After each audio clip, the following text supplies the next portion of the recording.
Hi,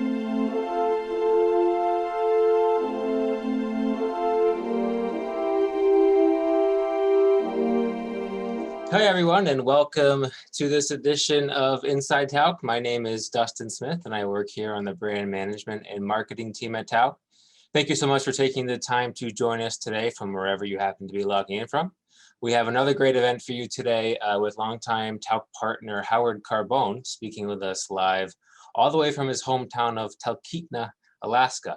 We're also joined today by our tour architect for our Alaskan journeys, Valerie Dulin, who will more formally introduce Howard in just a bit.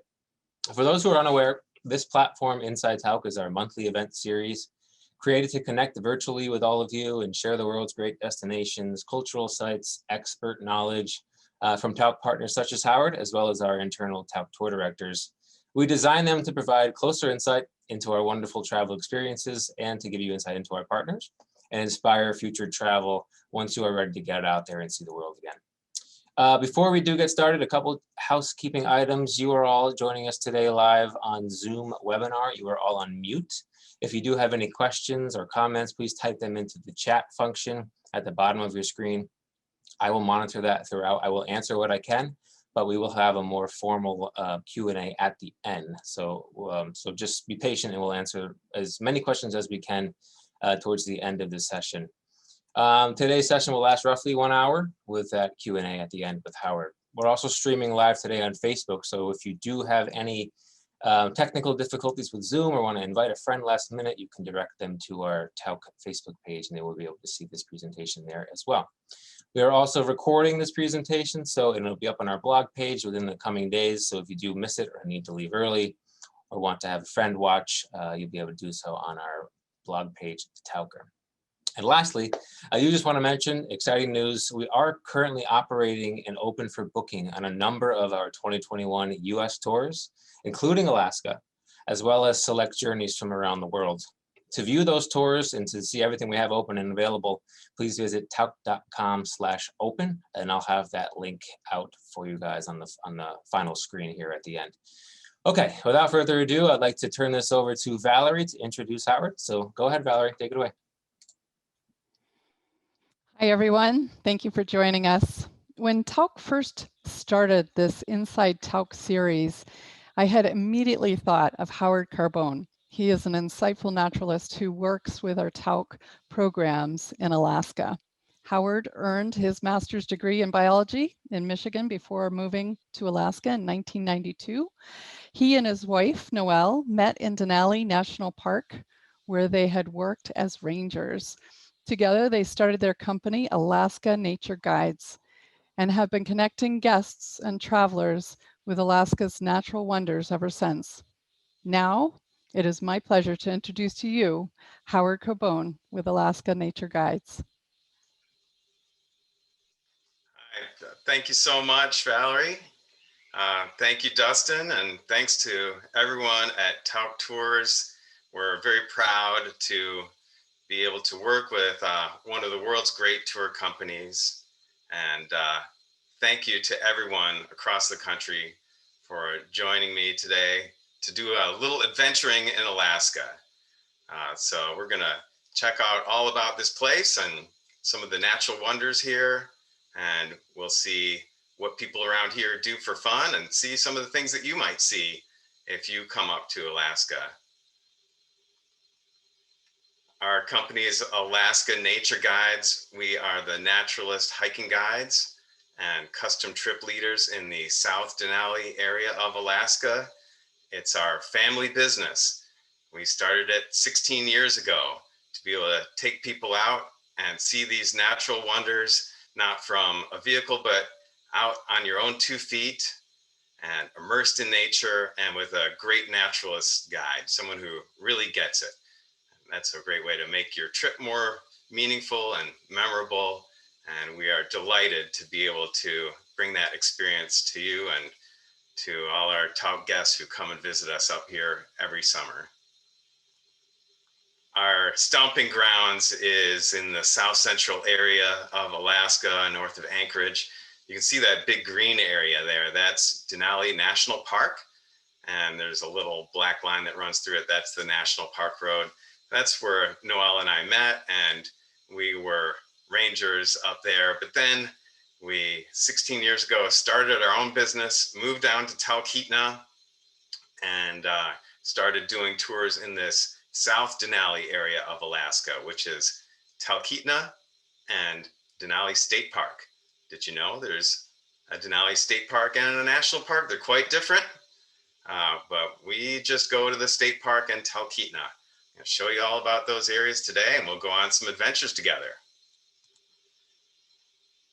The place is known for its stunning scenery and spectacular landscape, like this overlook onto the Chulitna River and the big mountain, Denali, at sunset. We have great wildlife around here, like our Alaska moose, beautiful crystal clear mountain lakes, like Byers Lake, vast stretches of this ancient boreal forest reaching up into the foothills, onto the high ridges of Denali State Park. This is where we take our more adventurous guests up for backpacking trips and longer hikes, on treks up to take photographs of the landscape, the wildlife, and of the main feature of the area. The main attraction is the big mountain right there on the horizon, Denali. These are the Purple Mountains Majesty here. Denali is the highest peak in North America and a spectacular sight, one of the most beautiful mountains in the world. We're going to go on a little adventure up on the mountain itself in a little while. Right now we're floating down the river from Denali State Park down to our hometown of Talkeetna. On the horizon there, you can see the Alaska Range and the big three. That's Denali, the highest one there. And then below that, you have, next to that, you have Mount Hunter and Mount Foraker. It's a glorious Alaska Talkeetna skyline. Here we're adventuring in a little watercraft called a pack raft. This is one of my favorite ways to go out and explore these rivers, these wild glacial rivers that stretch from the high mountains down to the sea. And it's, these are really cool little boats. They're a little 4-pound inflatable boat that you just pop into the river and you're off. If you come here with Tauck Tours, you're gonna get out and explore these rivers in a different way on a jet boat and a little more style and luxury. But here we have fun on these rivers all the time. Right now, they're still locked in ice though. In about 2 weeks, it's gonna look like this. Here's my daughter checking out how cold that water is. It is just a couple of degrees above freezing, and here you can see that water is pretty clear because it's still spring and the glaciers in the high country haven't started to melt yet. But by summer, that glacial water looks like this. It's it's full of silt. You see high in the mountains where these glaciers have their origin. These rivers have their origin in the glaciers are grinding away at the bedrock and grinding it into fine powder, which is the glacial silt, and that gets washed down the rivers. You can see in this picture there are 2 different colors of water there. In the foreground we have water coming out from the Talkeetna River, and in the background water from the Chulitna and Susitna rivers, which come from different mountain range. So they're grinding through different kinds of rock, different colors of silt, and different colors of river. That silt collects along the shoreline and makes these gorgeous patterns. We fish in the big rivers and also in the little side streams. One of my favorite adventures is to go out with my friend Doug here and go try to find some trout and salmon. These are really amazing fish, and they're kind of the lifeblood of the food web here. Very, very important. So we can observe these spawning salmon at the end of their big adventure. These are the fry that are the result of that spawning. They hatch out in the gravel over the winter, and they spend a year or two there in that fresh water before they head out in the ocean on their big journey. At Alaska Nature Guides, we recognize the importance of taking care of our natural resources and the communities and the places that we go and we take people, so that they're there for our kids and grandkids when it's their turn to travel and check out these places. So a couple of organizations that we support strongly are Adventure Green Alaska, and that's the state of Alaska's ecotourism certification program. That's a way for you to find businesses that act responsibly with communities and the places they go. And the Susitna River Coalition, which helps protect the free-flowing Susitna River and the people and wildlife that depend on it. If you go to their homepage and go to the bottom of it, you got to watch that Super Salmon film. It's a great film about a story about the people and the river and the salmon in our area here.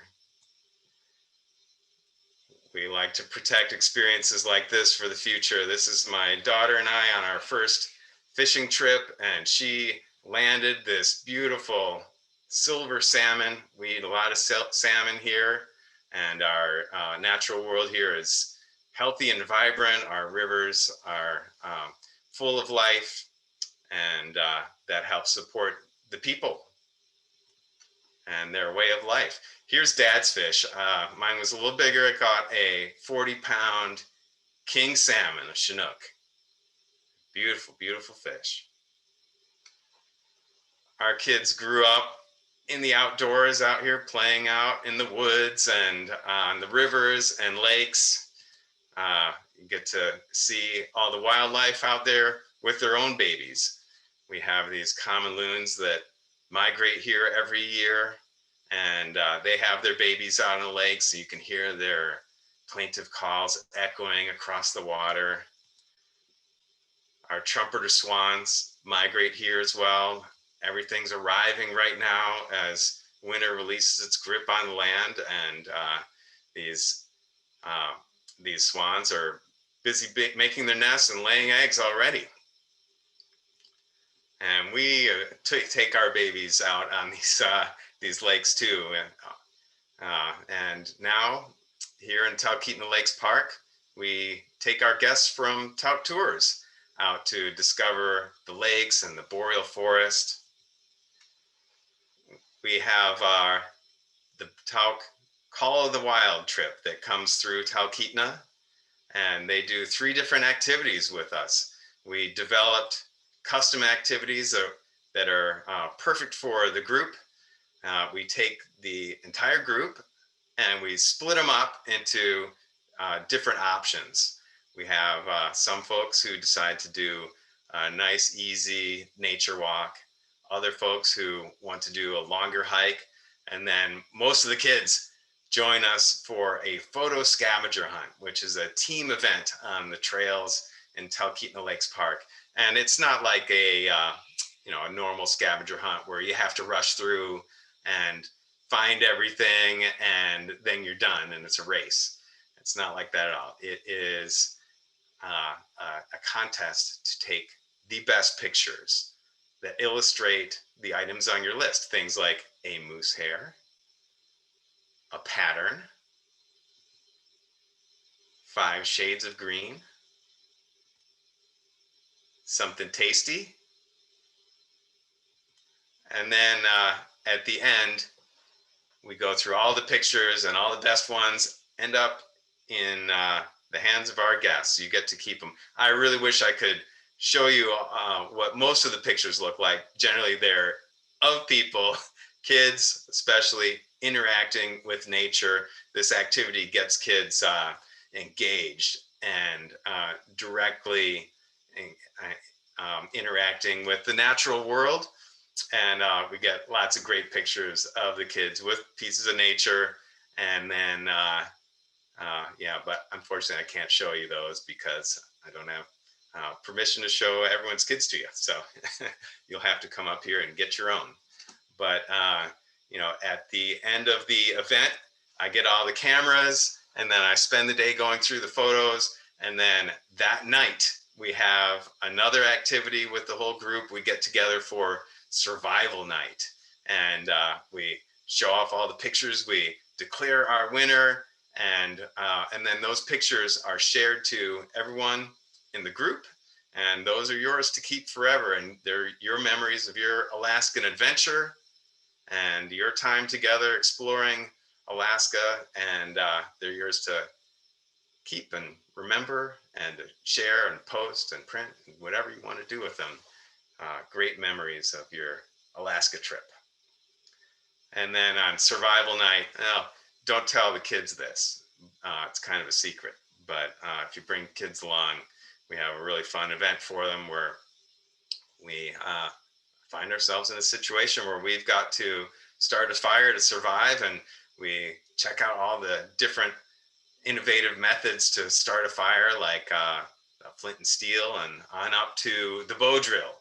We make a fire literally by rubbing sticks together, and it's very dramatic and lots of fun. And then we have s'mores and play games, super fun. It's a great bonding experience for everyone in the group. And after our 3 activities and a couple days together, the group has bonded, and they're off for more adventures in Alaska. We're at the other end of summer now. We get just incredible fall colors here, not in the canopy, but down in the understory. So here is Curry, our dog, showing off how she is definitely an autumn. And things are cooling off. It's almost time for winter. The rivers are starting to freeze. We have ice thickening and encroaching on the main channel. And before you know it, the whole landscape around us is frozen. Winter up here is a different sort of experience. You know, it's quite dark and cold, and you know, we don't have movie theaters and bowling alleys and all that fun city stuff to do here. So we have to come up with our own fun. And here's a little film that I put together to show you some of the things that we like to do. This is out in my backyard. We made our own sled hill. And here I got together with my friends, and yeah, adult sledding, giving each other our last rites. That's my buddy Doug, my other buddy Doug, and Ed there. And yeah, there's a reason we're wearing helmets. It's pretty fast. It takes a little bit to get the hang of it, but Doug and I were able to navigate through the wreckage there and get out into the open hill. I've got a little bit of a home field advantage here. I know the course, and I'm able to catch up with Doug on the chicane here and pass him. And there's a lot at stake because you know, it's not just a fun race. It's a card game. There's high stakes going on here.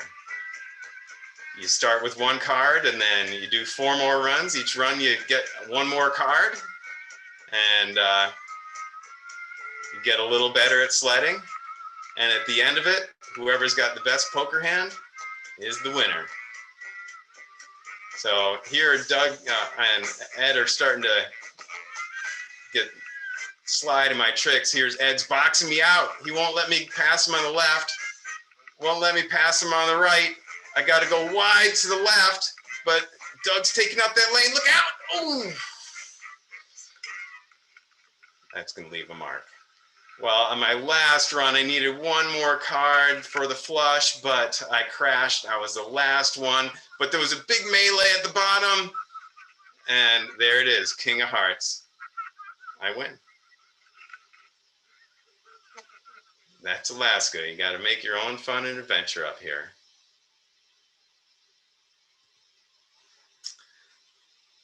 Here's one of our common winter sights. This is a picture I took out my bathroom window of a beautiful mama Alaskan moose, and you can tell she's ready for winter. She's got about 1,200 pounds on her and lots of fat built up, but she's going to lose about 400 pounds of that over the winter, because all they have to eat for about 8 months is frozen sticks. It's really only green for 4 months here. So they spend the winter browsing and chewing their cud and ruminating and reflecting. They're a common visitor to driveways around Alaska in the winter because they like to lick the salt off of your car. You can see below his nose, there's some lick marks there. He's enjoying that. But mostly the moose are pretty shy, and you know, they avoid you when they can. But once in a while, they like to come a little bit closer. And that was especially true 1 year ago when we had 3 Alaska moose living in our driveway and in our yard for weeks. And every time you went out to the woodshed, you had to look both ways to make sure you weren't stepping into the path of one of these things, because they can be ornery and they are dangerous. You don't want to be up close to them. But this one, she got close to us and stuck her head right in the door.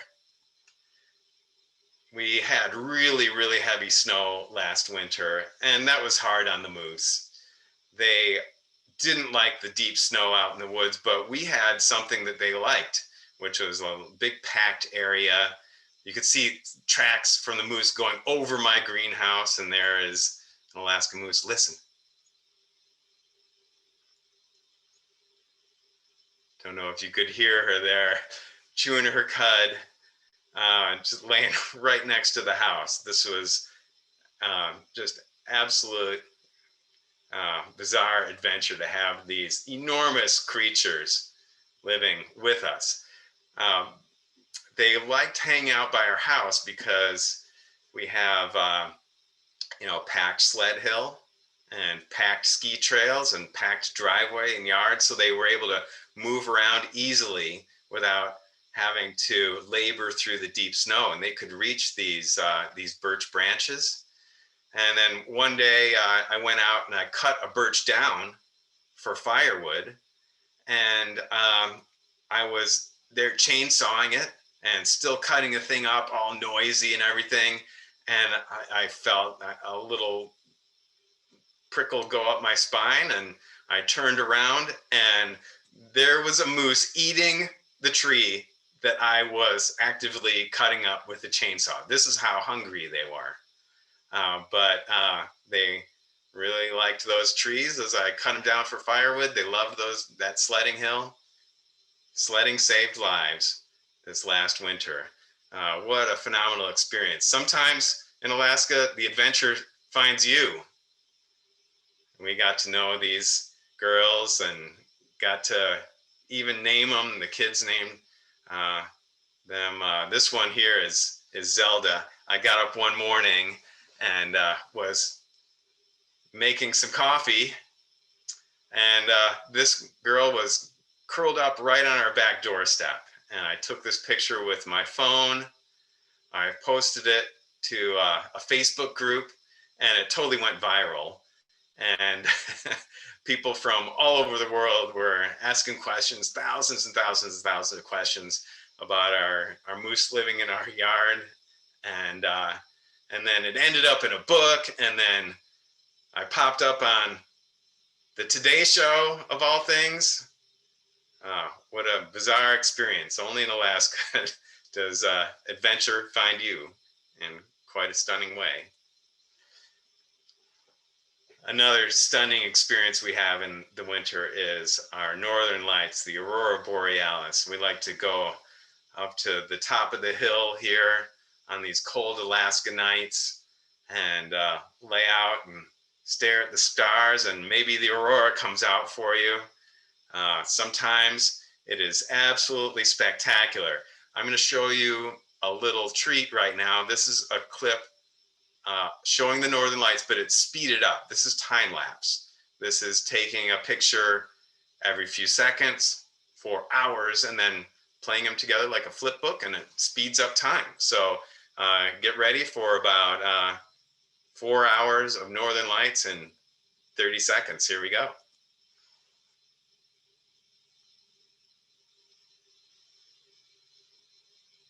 There you can see our Talkeetna skyline, Denali, with the northern lights erupting up from the horizon behind it. Spectacular, spectacular sight. If you come up here in June, you're not going to see the northern lights. It's just too light out. We got that midnight sun. But if you come up here in August, it's getting plenty dark enough to see the aurora at night. If you get a clear night and you can see stars, then you got a shot at it. So come on up and check them out. Now this is what it's looking like this time of the year. Finally, things are thawing out and breaking up. And we have just around the corner the splendor of summer, and our guests coming from all over to check it out with us. And this is going to be absolutely the best summer ever to come to Alaska, because well, the last couple of years, this has been the place to be. Lots of nature, lots of trails all to yourself, and wide open spaces, lots of fresh air, not very many people. It has been the place to be. And this summer, if you want to go traveling, well, Alaska is the natural choice, of course. In summer, we get to see all kinds of cool wildlife here. A lot of those moose, but there's some critters that we just do not see very often, like this encounter with a wolf out on the trail. They don't bother anyone. It just ran across us, and we said hi, and it went on its way. The animals around here, they follow that general rule of if you don't mess with them, they won't mess with you. And sometimes you have to tell yourself that over and over so that you feel comfortable around them, because some of our critters can be a little prickly sometimes, like these porcupines. This one, I didn't really have a good picture of a porcupine. I saw it on the road, and so I sat down cross-legged on the road and was taking pictures of it, and it decided to come right up to me. They have terrible eyesight, so it did not know I was there, and it was too late for me to move. It came right up to me. That's my foot and my knee, and I didn't know what was going to happen. Yeah, it scared both of us. But yeah, these critters are really cool to see, but you don't see porcupines very often. They're usually off in the deep woods. This is a cool area where we just bought a piece of property near here. It's an old gold mining area, and we are restoring the salmon stream so that it can host runs of Chinook salmon, as it historically has. Lots of our animals here are curious, like the bears and the moose, and we get to see them, but so many of them are so shy that you just don't get to see them ever. So we wanted to bring our guests the experience of encountering these animals, even though you can't encounter them in person or don't want to, by using trail cameras. And you can see in the middle of the picture, there's a camera. Looks just like this. You can buy these in the sporting goods store online.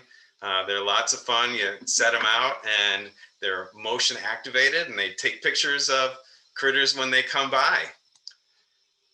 We see some of our shyer creatures. I've never seen a lynx in person around here, but here is a lynx in our backyard. gives us a new appreciation for what's out there. It also takes pictures of animals when you wouldn't want to be there, like this mama and calf moose. They're very protective of their calves, so you wouldn't want to be standing there taking this picture, but we've got the camera to take it for us. And even the king of the forest, the Alaska bull moose. This is right in our backyard, and they're so shy we don't see them very often, but here we have proof that they're out there. It kind of changes your perspective and the way you feel when you go out on the trails, knowing that they're out there, but also knowing that if you don't bother them, they won't bother you. Here's my daughter Celia. We're gonna set up some camera traps and have some fun with it. I thought it would be a great idea to take her on a camping trip up to the top of our hill, and we pitched a tent and we set up a couple of these trail cameras. And then the next morning, see, this is on August 28th, 2016, 9:45 a.m. We're checking the cameras to see if any critters came by in the night while we were there sleeping in the tent. And as you'll see, this was a terrible, terrible mistake.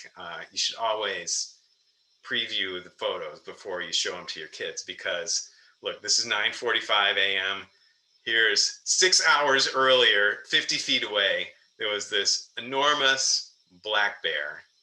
And then 3 hours before we checked the cameras, 50 feet in the other direction was this thing. And I think it's a grizzly bear, but I don't know. It looks more like one of Maurice Sendak's wild things.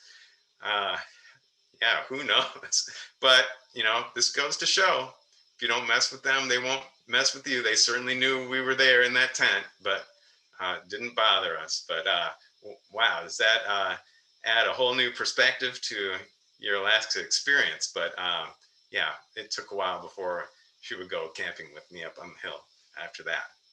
But you can see these trail camera pictures. They're, you know, they're cool, but they're not a great photograph, right? It's grainy, and you know, you can't get a great sense of the animal. It's not just you know, it's not pretty, but you get to see that they're there. But I really wanted a great photograph. We always at Alaska Nature Guides try to go a step beyond. And so I wanted one that was like professional quality, like you see in National Geographic. So I went out looking for one, but they don't make them. It turns out you have to build your own. So I spent a year and thousands of dollars putting together my own camera trap system using a professional digital SLR camera. I built it into a Pelican case to make it weatherproof and bear resistant, I hoped, and cut a little window and glued a lens into it for a nice view for the camera, and set it out there. Kind of took a leap of faith to leave my expensive device out in the weather where the wild things are, but I did it. Left it out there and was on pins and needles for a couple of days before I went back and checked it. And when I got back, it was gone. It was just completely missing, and I started seeing shrapnel.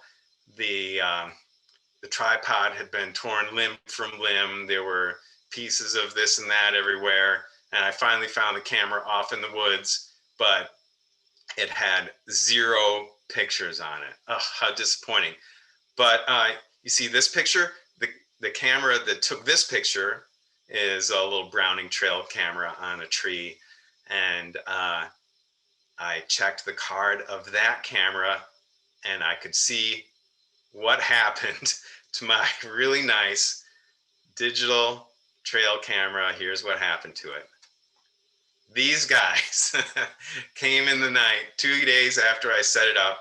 This is midnight, and mama and cub grizzly bears found this thing, and they thought they'd have a little adventure of their own with it. But I pieced it back together. I put it back out there, and there was just a little bit of fall left. And I was hoping I would get a couple pictures, and I was not disappointed, because look what happened. Here's the next picture I got. Was these bears were back.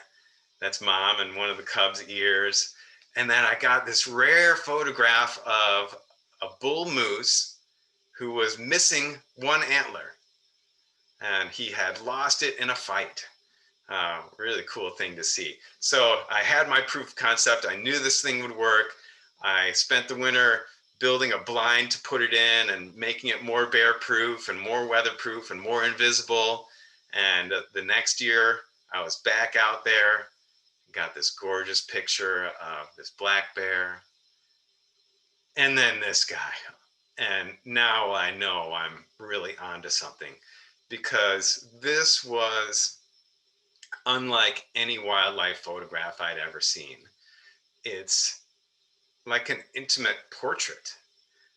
You can see the light in his eyes. You can see this gentle giant in his domain. You can see that Harry Potter scratch on his forehead, and just every detail. It really brought these animals to life for me. And so I kept going and captured some shots of the grizzly bears that live here. This is a few miles from my house, close to a salmon stream where there's lots of life and lots of critters. So the king of the forest came by, another bull moose. Now this one has lost his velvet, and he's showing his glorious set of antlers there. Oh, and this beautiful grizzly bear. You know, you think of bears, you see taxidermy of bears, and they're always looking menacing, right? Well, you know, this gives us a more true perspective of the bear and what their life is like, and how they operate in nature. We get a sense of not just what the animal looks like, but of the animal's soul.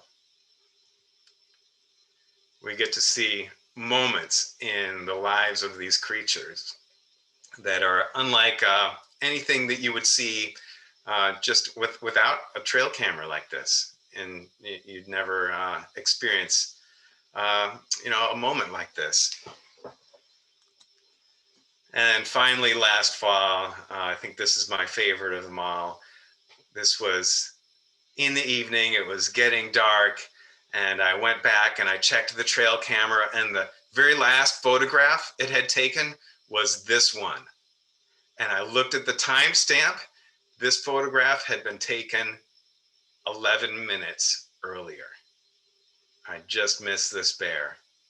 And well, it for sure knew I was there, but we left each other alone, and I came away with this amazing picture that I'm able to now share with all of our guests.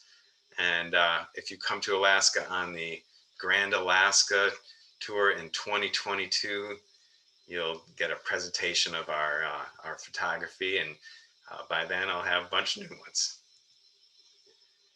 All right, well, we've got one more adventure to go on together. We're gonna go back up the Susitna River, back up the glaciers that feed into it, up into the high peaks of the Alaska Range, and to the big mountain itself, Denali.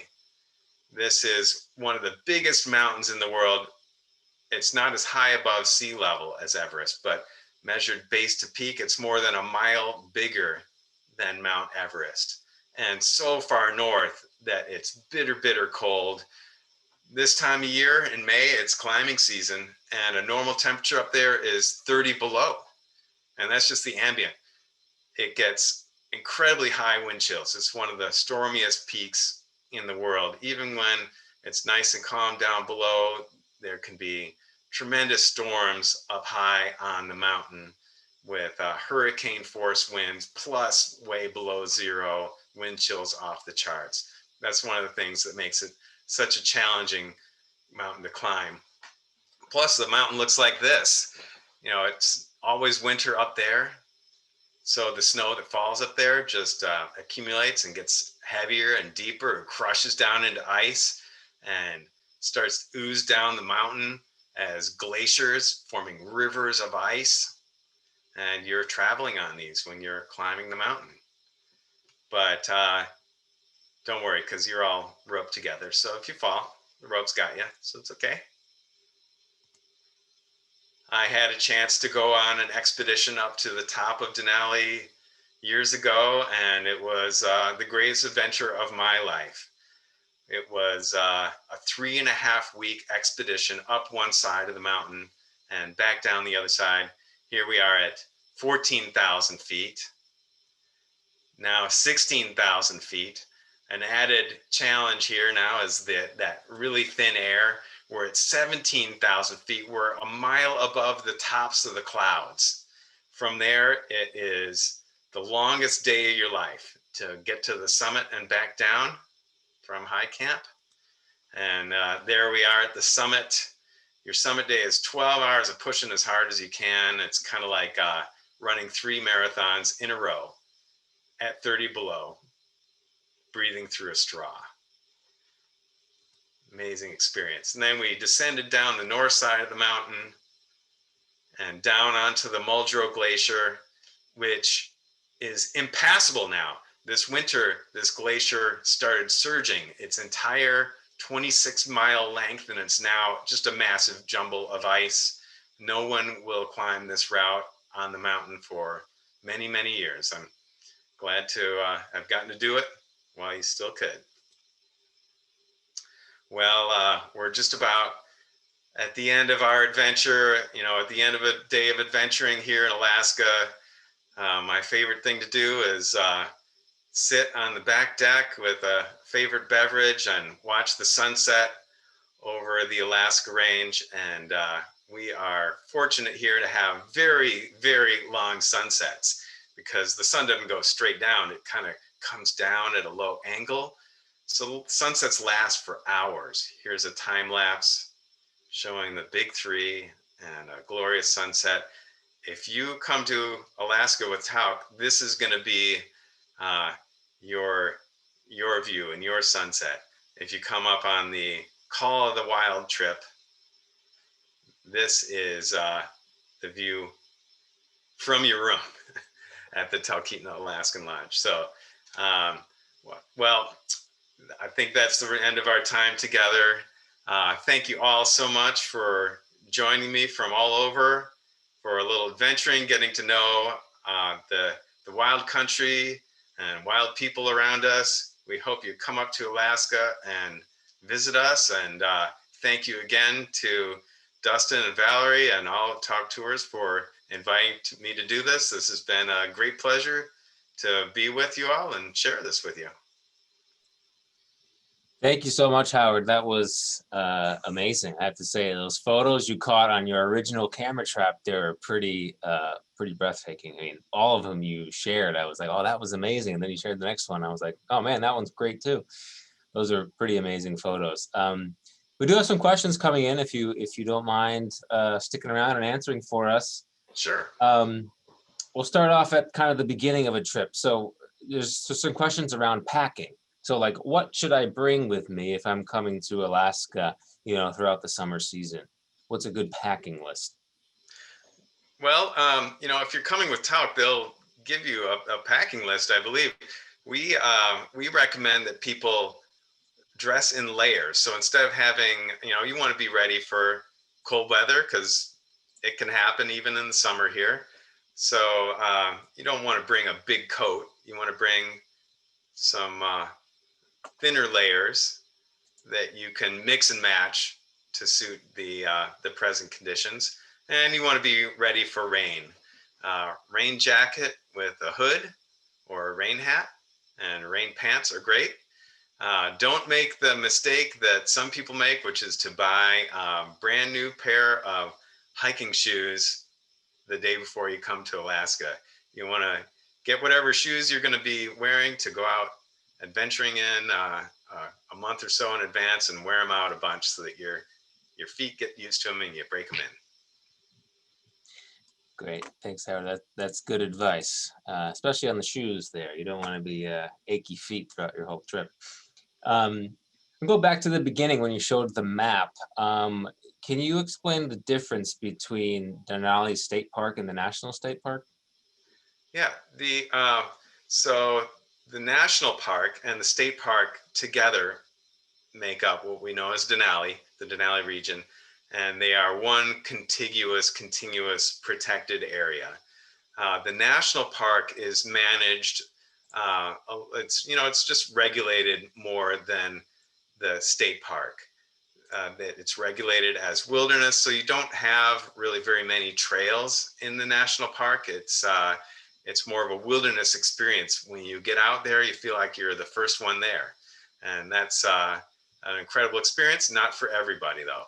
The state park is better set up for recreation and easy access. So it's got a great trail system, and it actually has better views of the big mountain than you have in the national park. So it's kind of you can think of it as the national park's little cousin, but it is all one big protected area. But they're geographically they're very different. Got it. Thank you.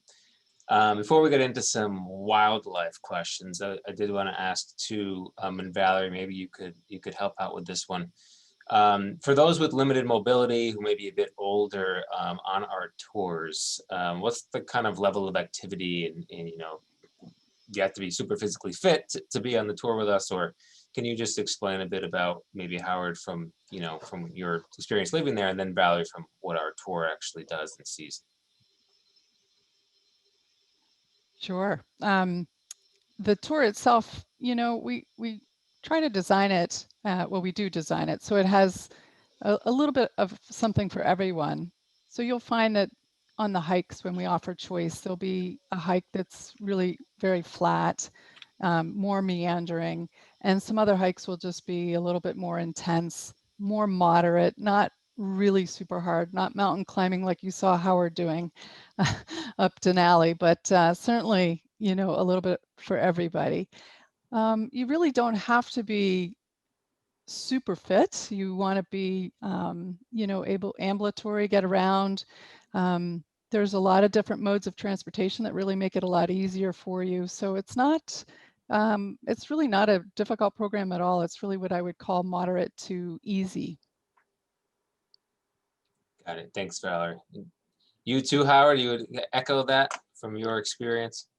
Yes, Tauck is great about providing options where, there's a more active option and there's an easier option. And then our guides are experts at balancing out a group so that everybody's happy with the level of activity. And, we're not out there to win any races or anything. We're just out there to be out there and experience it at our own pace. So we tailor our trips to be suited for our guests. Great. Thank you, Valerie. Thanks, Howard. Getting into Denali a bit, there was a couple questions that came through on, wasn't Denali once called Mount McKinley? Did the name change, or is it two separate things? Yeah, that's right. So Denali is the original native name of the mountain, and it's always been the official Alaska state name for the mountain. But federally, they called it Mount McKinley for about 100 or so years, and now the federal name is back to Denali. So that map I showed you, that was an old map. It was McKinley, but yes, it's back to Denali now. And is Denali, there was a question that came through, is how often Mount Denali is actually visible? Is there certain times when it's not? I mean, it's obviously weather dependent, but is there typically times when it's not visible at all and other times where it is? That's right. Being such a huge mountain, it makes its own weather. And it's only visible about one day in 3. But if you're in the area for a couple of days, 3 days, you have a really good shot at it. But it can be a shy one for sure. It's definitely not guaranteed to see it. But if you, a lot of the Tauck groups have, fantastic, they always have fantastic tour directors. So those tour directors always have their eyes on the range, and the second it comes out, they gather everybody together so that you don't miss it. Great, thank you. Okay, let's get into some wildlife because you showed a bunch. When guests do visit in the summer, from June to late August, what wildlife is typically out then? What might they encounter or see as they're touring around? Well, to be honest, the wildlife can be kind of hard to see around here. The national park where Noelle and I were rangers, it's easy to see them there because you're up above tree line and you can see for miles, and the animals aren't hunted at all. So they aren't really shy of people, and you can see bears and moose and Dall sheep and caribou up in the national park. Down in the South Denali area, we're at a lower elevation. It's a lot lusher. So there's actually more wildlife, and the animals grow bigger here. And there's salmon on this side of the range. And that's a huge injection of nutrients into the food web. So tons of wildlife here, but it can be harder to see them on this side of the range. But we get out early in the morning and we'll always see sign of them.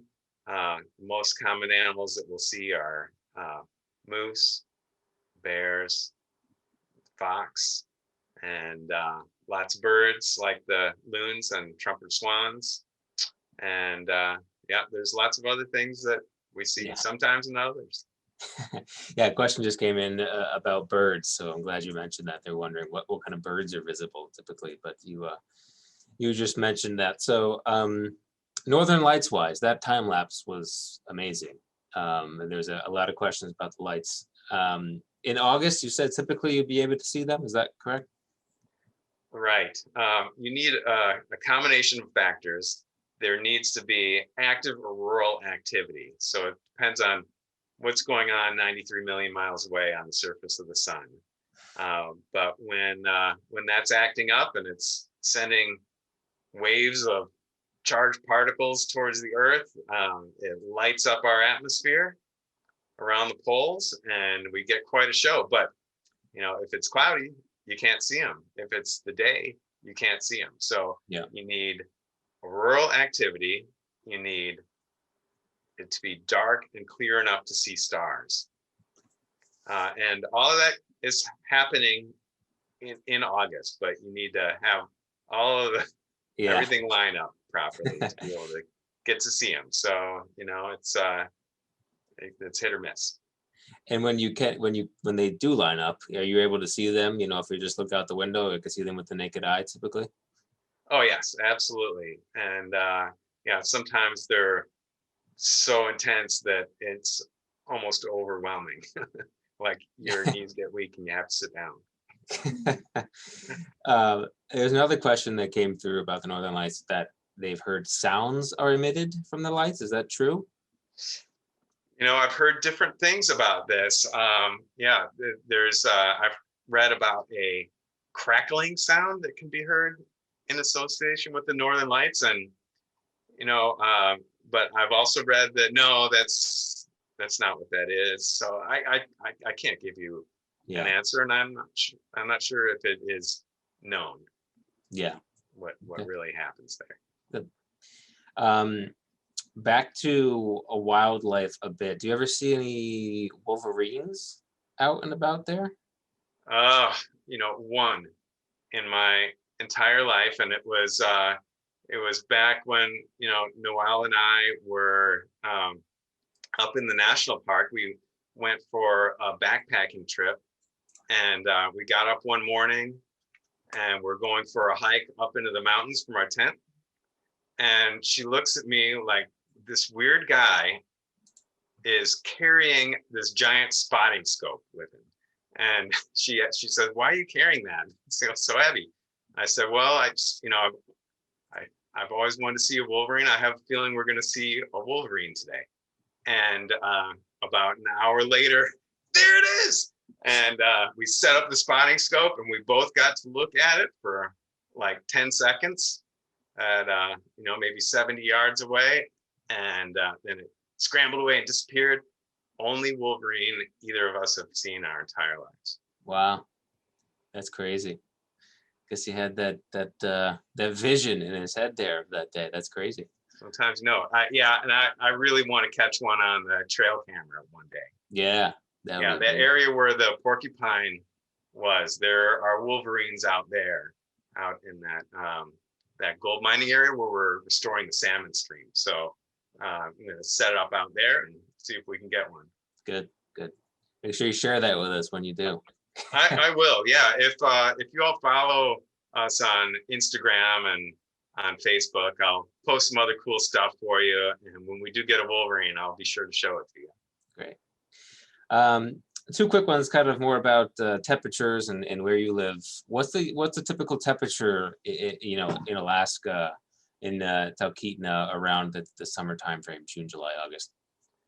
Well, you want to plan on nights in the 40s and days in the 60s. But, it can get up into the 70s here. And we had a day a few years ago where it was 97. So you have to be kind of ready for anything, for sun, rain, warm, cold. Alaska will throw it all at you. You can get all 4 seasons in one day here. Fun. That makes it fun for packing, right? All right. Last question to finish up here, then I'll wrap it up. What's your typical day-night cycle you see in Talkeetna and around there? So, you mentioned that the sunsets are pretty long. How late is the light? How early is the darkness? That sort of thing. Well, we get down to less than 4 hours of sunup at the winter solstice. But, we make up for that in the summer. Right now, it is not getting dark at night. So light out 24 hours a day, but we still have at summer solstice, June 21st or so, we have the sun down for just about 4 hours, but it's just below the horizon and then pops back up, so it never gets too dark to read a book. Right. So everywhere in the world gets the same number of daylight hours through the course of a year, but we get all of them at once. Yeah. So that's the time to come, is in the summer. And it gives you all kinds of energy too. Great. Thank you so much, Howard. Do you mind flipping to the next slide while I wrap up? Oh yeah. Thank you. So again, thank you, Howard. That was fantastic. Tons of great photography and insight into Alaska. Thank you all for joining. Thank you, Valerie, for your assistance here as well. I did just want to close and mention to you that we are open. We are taking bookings for Alaska travel this summer, as well as other places. So if you are ready to travel, we are ready to host you. If you can visit our page on the website, tauck.com/open, you'll see all of our available tours ready to go this summer and fall. And again, we are open to go to see Howard in Alaska as well. Our June and August dates are also available. And you can also download brochures if you'd like. And then if you'd like to catch this recording or any other of our event recordings, they are located on tauck.com/blog. Again, thank you, everyone. This was fun. Thank you, Howard. I really appreciate it. And we will see you all at the next one. Bye, all.